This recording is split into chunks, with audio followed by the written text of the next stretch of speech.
Sentados, rezemos por um tempo em silêncio, invoquemos do Divino Espírito Santo o auxílio, para que por ele alcancemos a compreensão da palavra e sejamos também conduzidos pelo Espírito Santo a vencer todas as nossas tentações. Supliquemos no íntimo do nosso coração.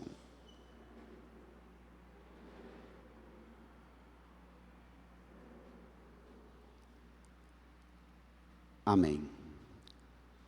Queridos irmãos e irmãs, os catequizandos e os seus familiares,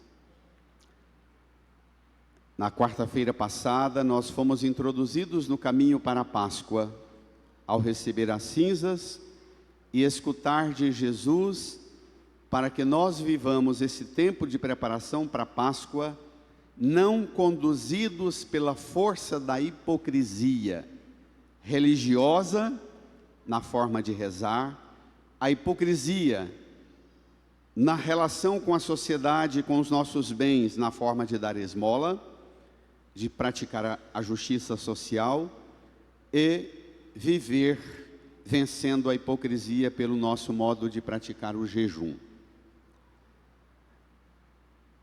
Hoje, de novo, se repetem 3 elementos que, se a gente tivesse mais tempo aqui, eu detalharia para os irmãos e irmãs, mas dá para, na medida que vamos meditando, você associar hoje cada uma das tentações, o quanto elas estão linkadas e associadas à oração, ao jejum e à prática da caridade, à esmola.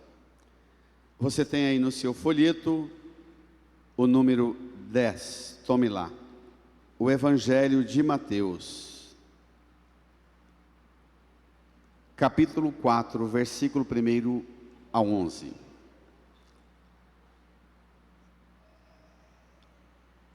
Essa cena começa com uma afirmação estranha.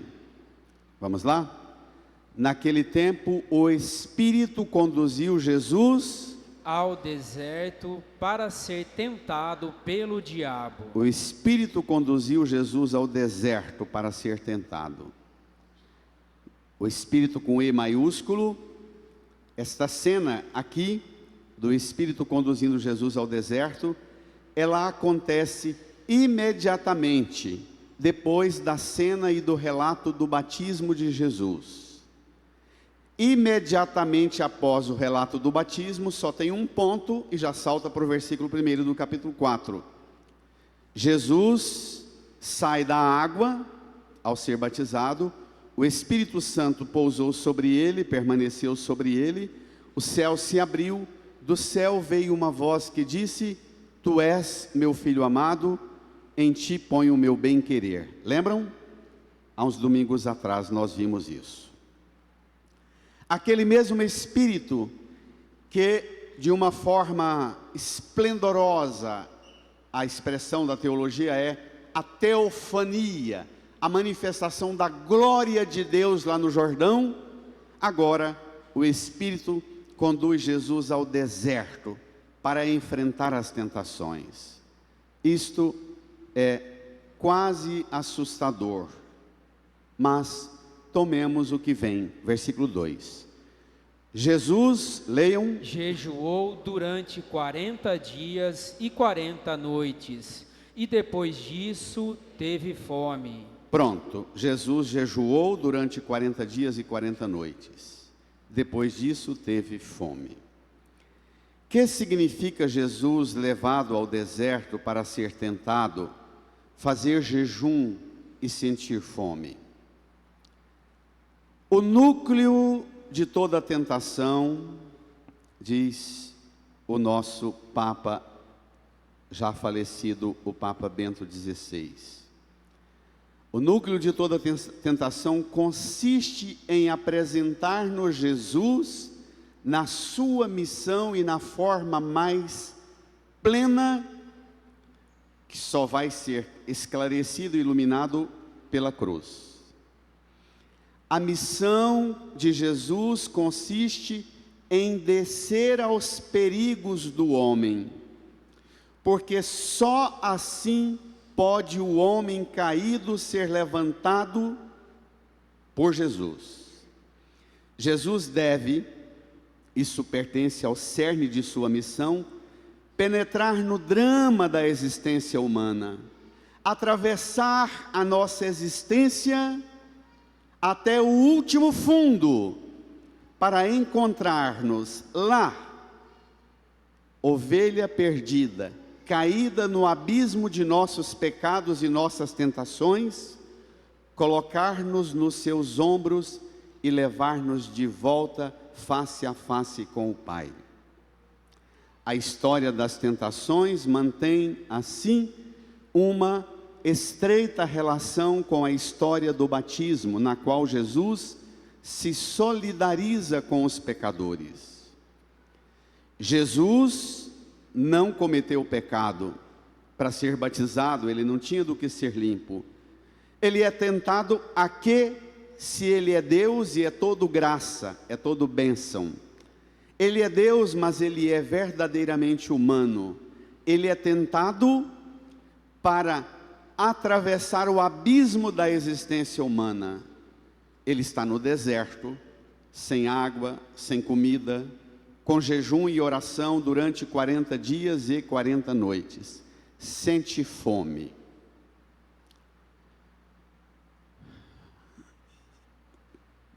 Nossas tentações, elas são frutos, resultados, na maioria das vezes, de 3 situações dramáticas. A tentação abre brecha em nossa vida na hora da provação, na hora da privação da necessidade básica. Aqui, comida e água, ou todas as necessidades básicas para nós. Nós caímos. Quantas vezes em minha vida eu escutei e escuto as pessoas dizerem que eu errei, eu pequei. E aí vem a explicação, por que eu estava numa situação assim. A queda, ela vem na hora da provação e da privação. A queda vem na hora do ócio. Não tem provação e privação, mas está no ócio e abre brecha. E a queda vem na hora da fartura e da ostentação de tudo que se conquista. São esses três degraus que nos levam para um abismo terrível. Jesus passou pelo esplendor do batismo, o céu se abriu, o Espírito pousou sobre ele, do céu veio uma voz, o Pai dizendo: Tu és meu filho amado, no esplendor. Agora ele está na provação, na privação extrema. E exatamente na hora da necessidade básica, quando ele realiza o mergulho no humano, naquilo que nós temos de fundamental para viver, pão e água, acontece a tentação. Vamos lá? Versículo 3. Então o tentador aproximou-se e disse a Jesus, bradem, se és, manda que estas pedras se transformem em pães. Olhe para cá, seu microfone está falhando, Paulo. O diabo entra na vida de Jesus com fome e sede, 40 dias. O diabo espeta Jesus naquilo que Jesus tem de convicção mais profunda que acabou de manifestar no batismo. Foi o próprio Pai Eterno que disse: Tu és o meu filho amado. E agora o demônio entra para tirar de Jesus a convicção mais profunda, que é o centro do que ele é. Toda tentação entra na sua vida para furar sua convicção e sua identidade mais profunda.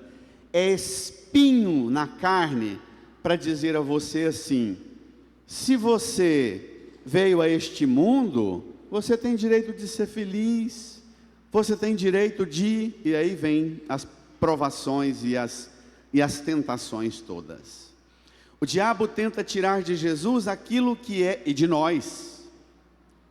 O diabo tenta tirar de nós aquilo que é o código mais refinado, o nosso DNA espiritual, filhas e filhos de Deus. Manda que estas pedras se transformem em pães. A declaração que o Pai Eterno fez no batismo, agora é provocada por Satanás para derrubar Jesus no abismo de transformar pedra em pão. O que estiver à sua frente, você tem direito e autoridade como filha, filho de Deus. Para que passar privação e provação? Transforma o que está à sua frente, manipula e domina o que estiver à sua frente e faz disso objeto de satisfação para suas necessidades.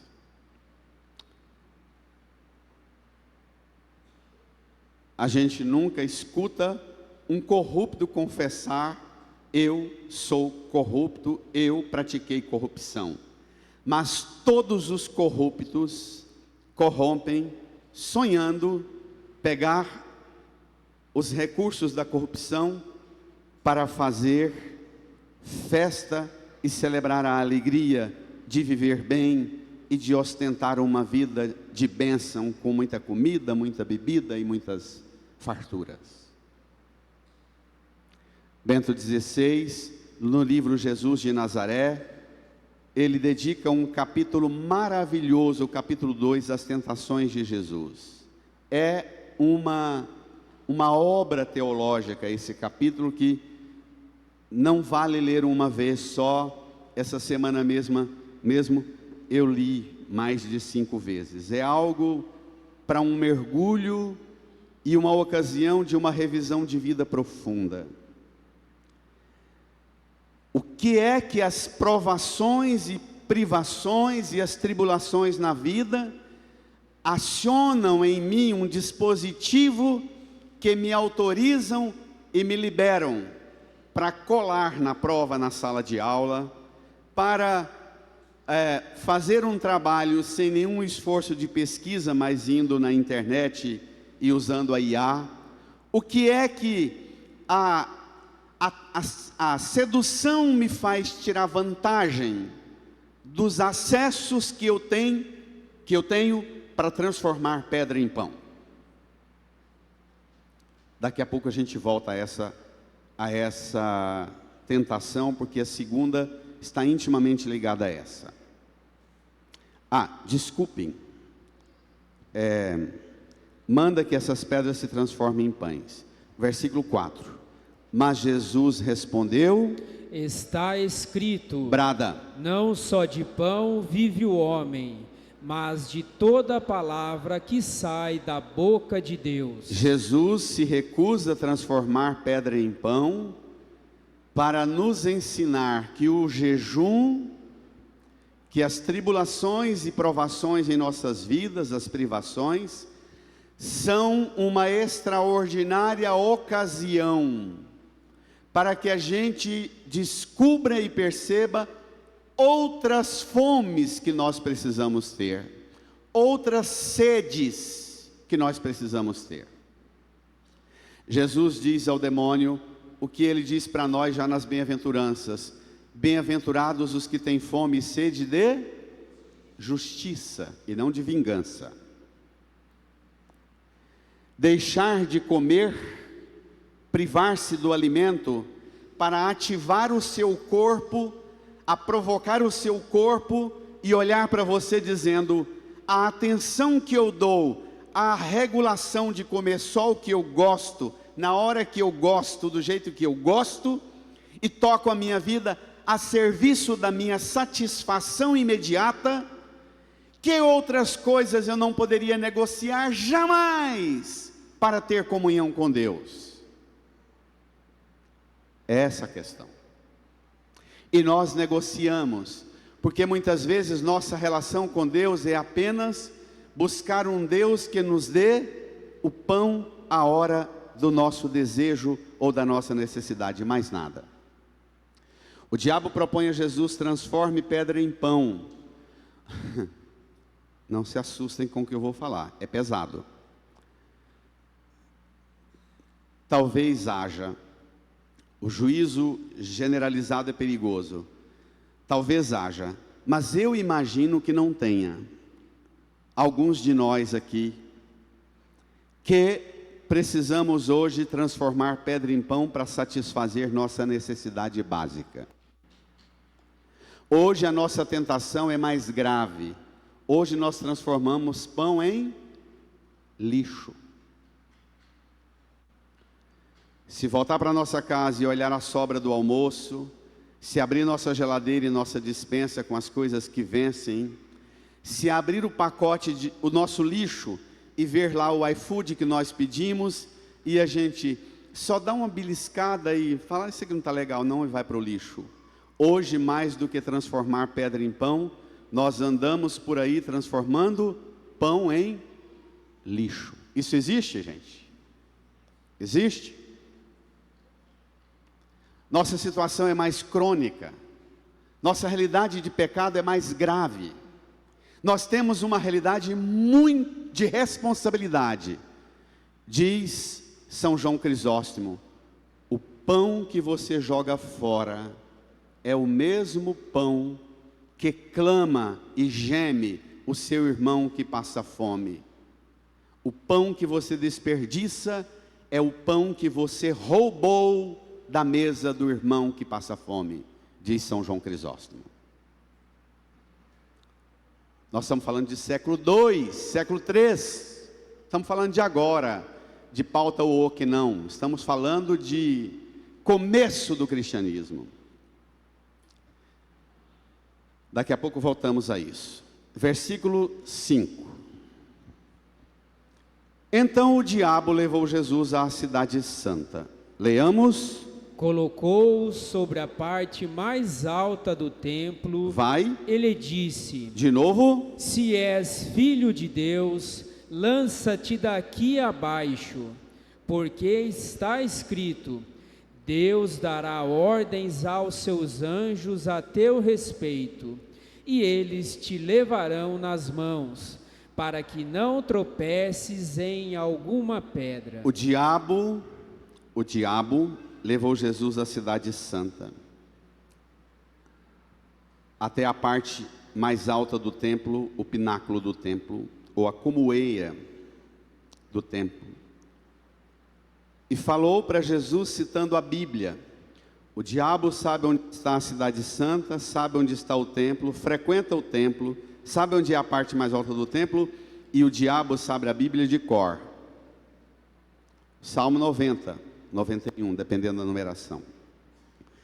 O diabo propõe a Jesus a tentação mais atual que o cristianismo passa por esses últimos 100 anos, este último século.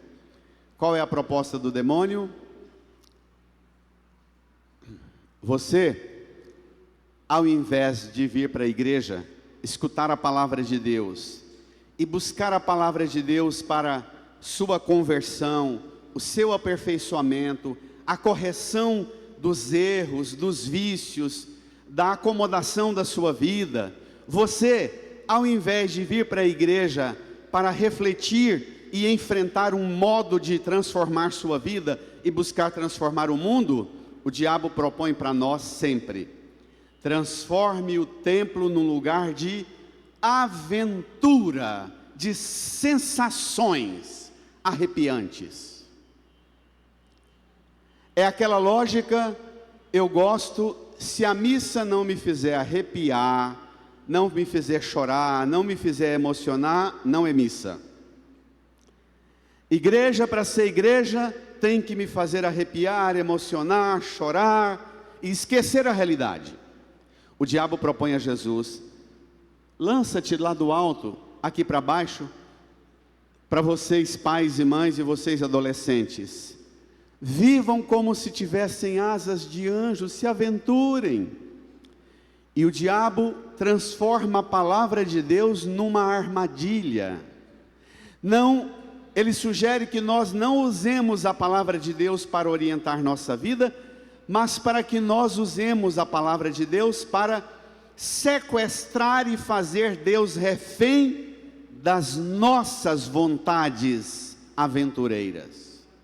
Preste atenção, o diabo está propondo para Jesus saltar lá da parte mais alta para ver se os anjos vêm, porque está escrito no Salmo 90, Deus mandará anjos a teu respeito que te segurarão nas mãos para que não tropeces em alguma pedra e tropeçando não caia.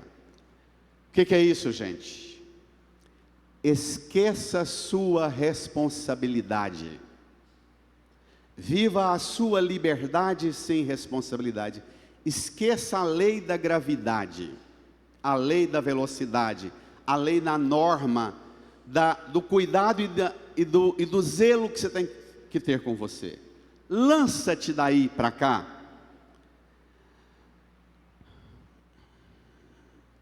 Pode pegar pesado, né?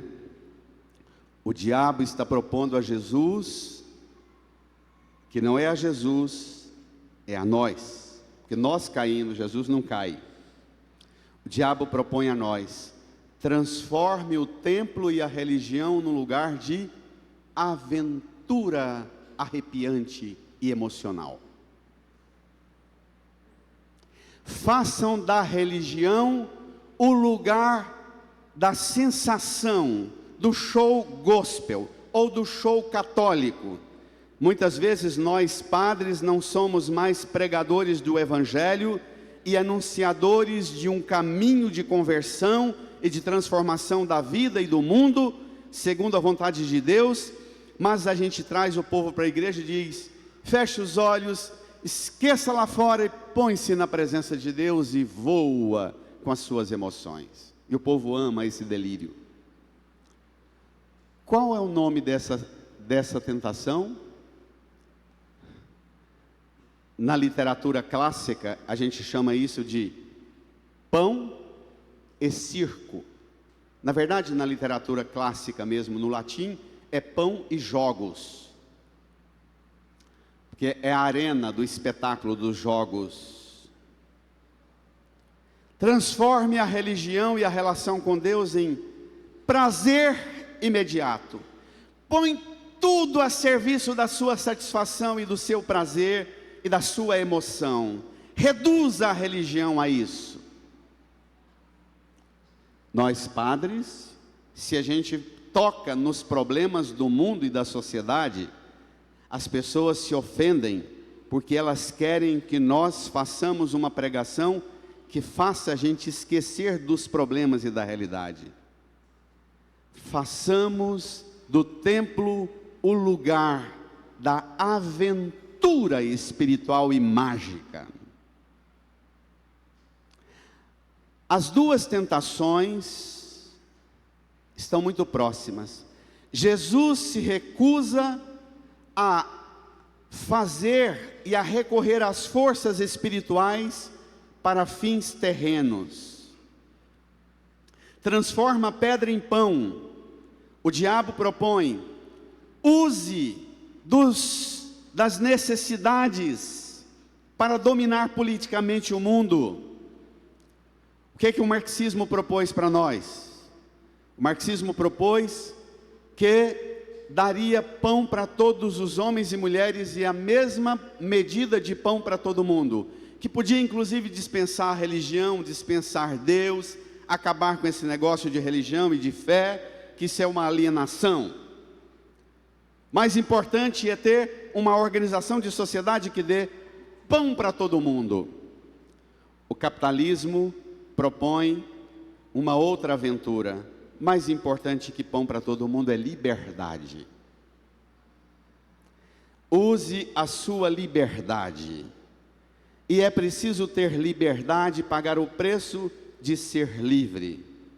E Jesus diz para nós que mais importante do que ter pão e mais importante do que ser livre para fazer o que quer, do modo como o capitalismo propaga, mais importante é adorar a Deus. Nós só somos livres de verdade quando somos mulheres e homens, e agora vem a terceira tentação.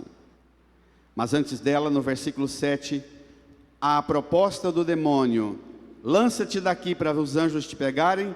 Jesus lhe respondeu, bradem: também está escrito, não tentarás o Senhor teu Deus. O diabo quer tentar Jesus, para que Jesus tente Deus. Ao fazer assim, o diabo, que pode parecer que desistiu de Jesus, ele alcança agora a ambição mais alta. Essa tentação de transformar a religião em lugar de emoção e de sensação, é de usar da liberdade sem responsabilidade. Lança-te daqui porque Deus vai te proteger. O pai que dá o carro para o filho e o filho anda em alta velocidade, na maior irresponsabilidade com tudo. Isso existe? Existe. Às vezes provoca muitas mortes, com ele mesmo não acontece nada, porque o carro é super potente. Isso existe? Use a sua liberdade de forma irresponsável. Exatamente aí quando o diabo se convence que tem que apelar. Terceira tentação, versículo 8. Vamos lá? Novamente o diabo levou Jesus para um monte muito alto. Leiam. Mostrou-lhe todos os reinos do mundo e sua glória. Mostrou-lhe todos os reinos deste mundo e sua glória. O diabo leva Jesus num monte muito alto, mostra os reinos deste mundo e sua glória, e apresenta para Jesus a proposta sedutora. Versículo 9, ele disse, brada a igreja: eu te darei tudo isso, se te ajoelhares diante de mim para me adorar. Espere lá. Eu te darei tudo isso, se te ajoelhares diante de mim para me adorar. Quantos de nós vamos parar na igreja e na religião para buscar um Deus que nos dê os reinos deste mundo e sua glória? Isso existe? E na medida que não conquistamos, nós mudamos de igreja e de religião, tanto que for. Eu quero um Deus e uma religião que me ajude a conquistar os reinos deste mundo e sua glória. A pessoa não sabe, mas ela no fundo busca um patrocinador. E este patrocinador está mais com as características de diabo do que Deus, ainda que ela frequente religião e templo. Entendeu, minha gente? Os reinos deste mundo e sua glória. Transforme o poder, a riqueza em uma oportunidade para você dominar povos, culturas, raças e línguas. Proste-se diante de mim e me adore. A proposta do diabo é sedutora. Primeiro ele leva Jesus na parte mais alta e fala, lança-te daqui. E depois leva Jesus na parte mais alta e mostra os reinos do mundo e sua glória. Eu já disse isso tantas outras vezes, mas me permitam repetir. O diabo levando Jesus a um monte muito alto e mostrando os reinos deste mundo e sua glória, sabe o que parece?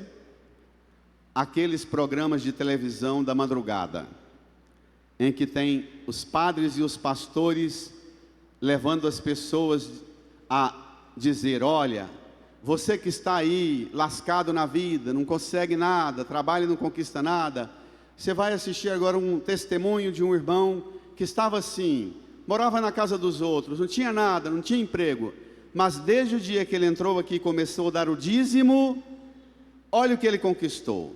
Aí mostra a casa, o apartamento, a empresa, o carro importado da pessoa, e a pessoa chora, e você também chora e se emociona e diz: eu quero esse Deus para mim. Isso existe? O diabo está fazendo com Jesus o que nós pregadores fazemos com vocês hoje, tentando usar a religião para incutir em vocês o desejo dos reinos do mundo e não dar a vocês o desejo de conhecer Deus e as coisas do reino de Deus e a glória que só a de Cristo pode nos dar. Vai, reage.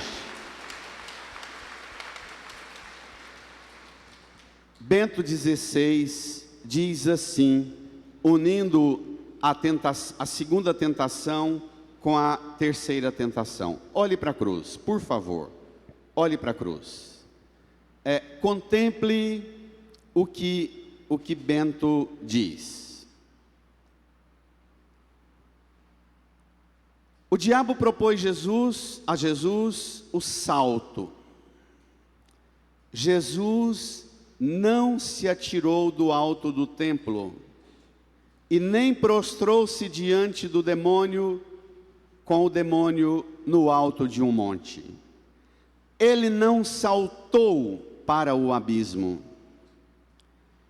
Ele não tentou a Deus, mas ele, ao contrário, desceu ao abismo da morte, à noite do abandono humano, à exposição dos que nada valem para o mundo, para os reinos deste mundo e para as glórias deste mundo. Ele ousou dar um salto, como um ato de amor de Deus para com cada uma das pessoas humanas. Por isso ele, que sabia que neste salto, em última instância, ele encontraria no abismo, não do monte que vê as riquezas do mundo e sua glória, mas no abismo, no alto do Monte Calvário, Jesus saltou derramando o seu corpo e sangue, oferecendo sua vida para descer aos abismos de nossa miséria humana, resgatar-nos, porque Jesus sabia que lançando-se sobre o abismo do Calvário, ele encontraria cada uma e cada um de nós abandonados ao poder da morte, porque o diabo promete tudo, arranca tudo e não dá nada. Jesus sabe que ao cair do abismo da cruz e do Calvário, ele sabe que o lugar último onde ele repousará, e cada um de nós repousaremos com ele nos braços do Pai que nos ama. Amém, igreja? Reage, igreja. Brada, igreja. Brada. Permitam-me uma provocação que eu já toquei nos 3 últimos domingos e vou repeti-la, por causa da gravidade do que está acontecendo. A proposta do diabo: eu te darei tudo isso, os reinos do mundo e sua glória, se te ajoelhares diante de mim. Jesus responde, versículo 10, tome aí no seu folheto, vamos lá. Jesus lhe disse, brada, vai-te embora, Satanás, porque está escrito: adorarás ao Senhor teu Deus, e somente a Ele prestarás culto. Então o diabo o deixou, e os anjos se aproximaram e serviram a Jesus. Jesus recebe de Deus o alimento que se recusou fazer para si mesmo, transformar pedra em pão. Todo aquele que busca as coisas de Deus, em primeiro lugar, tudo mais será acrescentado. Amém? Amém? Todo aquele que busca a Deus, tudo mais lhe será acrescentado. O único monte que pode ser de verdade o monte que levanta-nos e ergue-nos para uma glória que não murcha e não mancha, que não é a glória dos estádios, dos circos, do carnaval, mas é a glória da cruz. O único monte é o Monte Calvário, que une o céu e a terra. No capítulo 28 do Evangelho de Mateus, a última cena do Evangelho de Mateus, Jesus fala para Maria Madalena: ide dizer aos meus irmãos que subam para a Galileia, lá eles me verão, sobre um monte. Os discípulos vão, sobem o monte. Quando estão sobre o monte, eles veem Jesus ressuscitado se aproximar. Eles caem por terra com o rosto prostrados, diz o Evangelho, como mortos. Jesus se aproxima, toca e diz: não tenhais medo. E depois diz: toda a autoridade me foi dada no céu e sobre a terra. O diabo é dono da autoridade somente sobre os reinos deste mundo e sua glória. O diabo nunca dirá que ele é dono dos reinos do céu e tem autoridades no céu e sobre a terra. Jesus é o único a pronunciar a autoridade que só ele verdadeiramente tem. Toda autoridade me foi dada no céu e sobre a terra.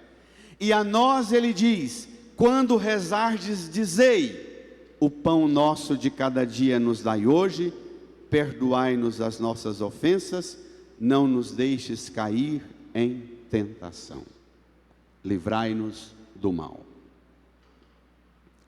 Irmã, irmão, olhe para a cruz.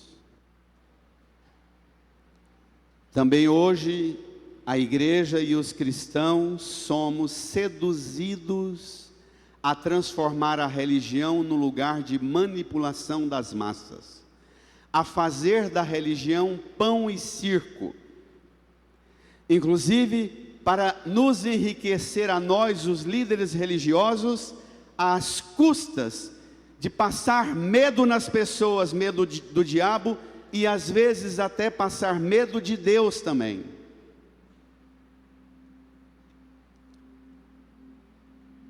Nós, os líderes religiosos, somos hoje seduzidos a apresentar para o mundo o mesmo que o diabo apresentou, os reinos do mundo e sua glória, e dizer: vem para essa igreja, dê o seu dízimo, dê sua oferta, que você vai conquistar. Dois exemplos: o Jeffrey Epstein, que olha para os ricaços, os milionários, e diz a eles: vocês têm riqueza, mas vocês não são livres, porque ser livre é ter prazer do jeito que você tem vontade. Fale para mim qual é o objeto de prazer que eu busco no mundo, ainda que sejam menores. Estou usando uma linguagem mais codificada por causa das crianças. A gente providencia trazer e transformar tudo em objeto de prazer para vocês.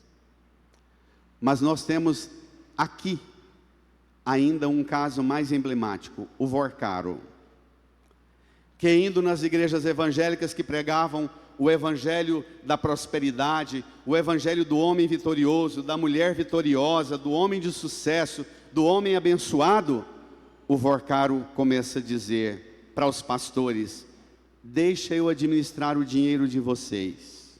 E os pastores entregaram o templo na mão deles e o dinheiro das ovelhas.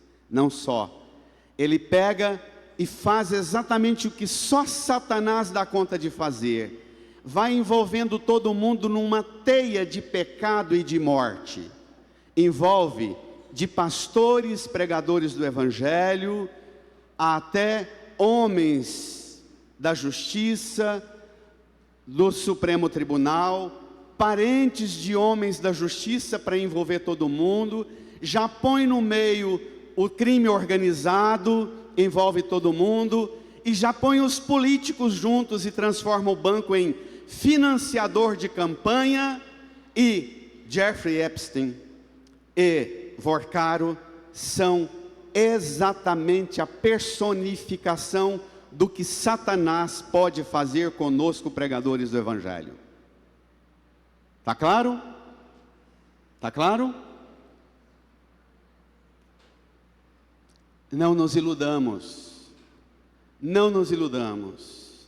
As vítimas dos abusos dos homens de poder, que achamos que nossa ambição não pode ter limite, e todos os reinos deste mundo e sua glória podem ser acessados por mim, para que eu tenha o prazer que eu desejo. Não, você pode ter os reinos deste mundo, você pode ter a liberdade para fazer tudo virar objeto de prazer, mas se você não tem Deus como centro de tudo, que dá a você, inclusive, a libertação dos desejos que te escravizam e fazem você usar os outros como escravos do seu poder e do seu prazer, você não tem Deus e não terá Deus e nem felicidade verdadeira jamais. Amém? Amém. Amém.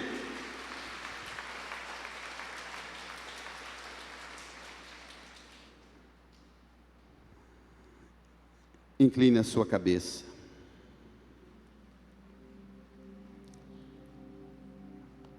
Se aproxime agora de Jesus, que não está com fome e sede de pão e água, mas Jesus que está com fome e sede de ser pão para você, de ser o vinho novo para saciar a sua sede, a água pura que mata e vence a sua secura.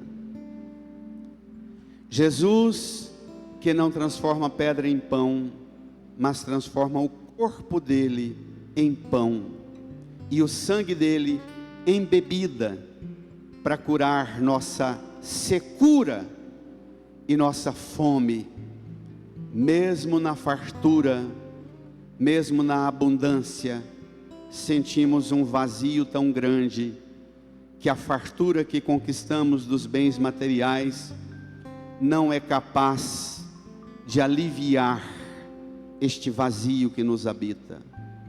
Fale com Jesus e aceite de Jesus tomar a sua mão e conduzir você para dar a você o único pão e a única bebida capaz de vencer sua fome, de vencer sua sede, de vencer as tentações que envolvem você constantemente, dia e noite, na sua vida, na sua luta, na sua missão, na sua família, no seu casamento, no seu corpo.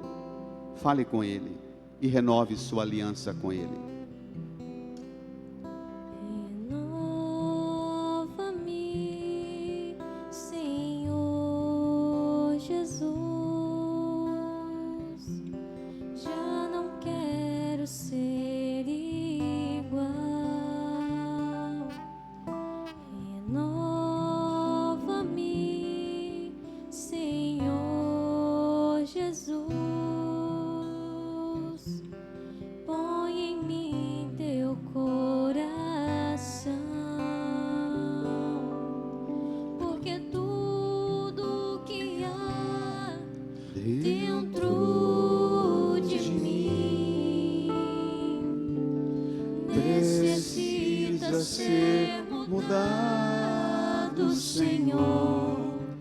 Porque tudo que há dentro do meu coração precisa mais de ti. Vamos cantar. Porque tudo que há dentro de mim, tudo que há canta, dentro precisa ser mudado, Senhor. Precisa ser mudado, Senhor. Fiquemos de pé, porque tudo que há dentro do meu coração precisa mais de ti. Estenda sua mão aqui para a cruz de Jesus e reze comigo. Obrigado, Jesus, porque o Senhor conhece a nossa fome, a nossa sede de Deus. O Senhor sabe, e o Senhor é o único que tem poder para vencer nossa fome e sede. Que as riquezas deste mundo, que os bens deste mundo, que as aventuras desta vida, que os prazeres desta vida jamais alcançarão em nós a saciedade de nossa alma. O seu corpo é pão, o seu sangue é bebida, que hoje vence a nossa fome, a nossa sede, e nos ergue e vence as nossas tentações. Obrigado, Jesus. Eu renovo a minha aliança com o Senhor. Não deixarei que as minhas necessidades me dominem. Não deixarei que os meus desejos me escravizem. Não deixarei que as minhas ambições escravizem a mim e escravizem quem convive comigo pela minha má conduta. Obrigado, Jesus. Eu aceito o seu reino, a sua vontade, a vontade do Pai em mim, em minha vida. Põe a mão no seu coração, incline a sua cabeça e agradeça a Jesus. Louve a Jesus, que é pão, que é comida e bebida, para te renovar, para te restaurar, para te erguer e te fazer vencer toda a potência do mal, das tentações, das necessidades e fraquezas suas. Obrigado, Jesus. Obrigado, Senhor. Amém, Senhor.